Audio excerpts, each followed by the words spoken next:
C'est quoi le véhicule autonome? J'en sais pas grand-chose, j'en ai entendu parler. J'ai été faire une recherche sur internet, j'en ai parlé autour de moi, personne n'est au courant. J'y connais pas grand-chose, mais je pense que c'est des voitures sans chauffeur. C'est ça? C'est une voiture, on monte dedans, il n'y a pas de conducteur. Piloté par un robot qui réagira aux différents dangers de la route et qui respectera normalement le code de la route. C'est le tout début, c'est en expérimentation, je crois.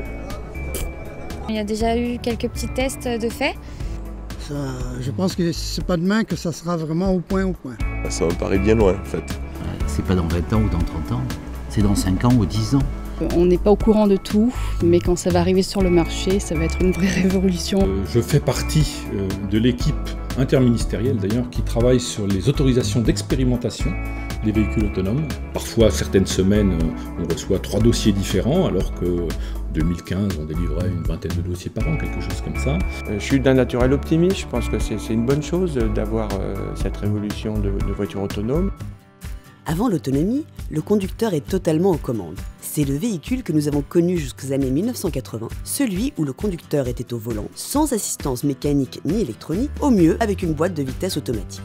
Autonomie partielle, les pieds et les mains sont soulagés. Des systèmes mécaniques d'assistance et des appareils électroniques soulagent le conducteur dans ses manœuvres et l'aident au mieux à percevoir son environnement. Autonomie renforcée, les yeux et l'attention sont libérés.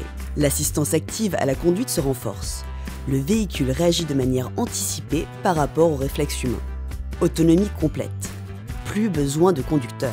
Le véhicule circule sans intervention humaine. Équipé de capteurs, il modélise son environnement en 3 dimensions. Grâce à un programme d'intelligence artificielle qui décide des manœuvres à effectuer. Et ce qui est vrai pour le véhicule de transport de personnes, le sera pour les véhicules de livraison, les autobus, les ambulances, les camions poubelles, les véhicules volants. Est-ce que ça va bien se passer? Est-ce que tous les paramètres ont bien été pris en compte? Je veux bien concevoir qu'objectivement, c'est peut-être une solution plus sûre. La promesse du véhicule autonome, c'est d'améliorer la sécurité de la mobilité. Comme les véhicules autonomes embarqueront des logiciels qui permettront de freiner, de réagir beaucoup plus rapidement que n'est capable de le faire un être humain, les routes deviendront plus sûres.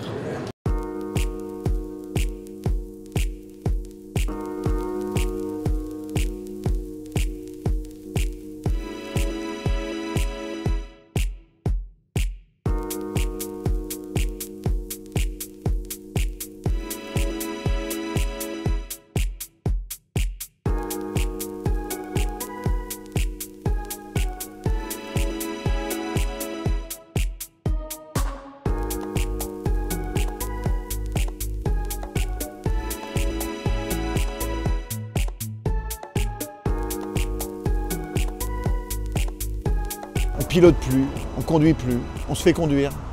Le véhicule autonome, je veux bien argumenter pour, parce que c'est vrai qu'il y a certaines choses pour et qu'il ne faut pas être fermé, mais j'en achèterai jamais. Si demain tout le monde a un véhicule autonome, je pense que ce serait une catastrophe. Moi je pense que ça sera génial. Ça m'inspire de l'inquiétude. Moi ça me fait peur. Au niveau de l'emploi, je crois que ça posera problème. Je suis très favorable au développement de ce système. Je suis assez sceptique et méfiante même. Je trouve ça un peu effrayant. Moi je suis favorable. Dépêchons-nous quoi. C'est même pas que pas confiance, c'est que j'aime pas ça en fait. Il ne s'agit pas de créer un objet technique qui soit déconnecté des choix des citoyens. Il faut réfléchir systématiquement à l'usage que ceux-ci veulent en faire et faire en sorte que cet usage soit le plus facile, le plus intuitif, le plus simple possible afin qu'il soit le plus universel. En 2040, je crois que ce sera banal. Donc autant s'y préparer dès maintenant.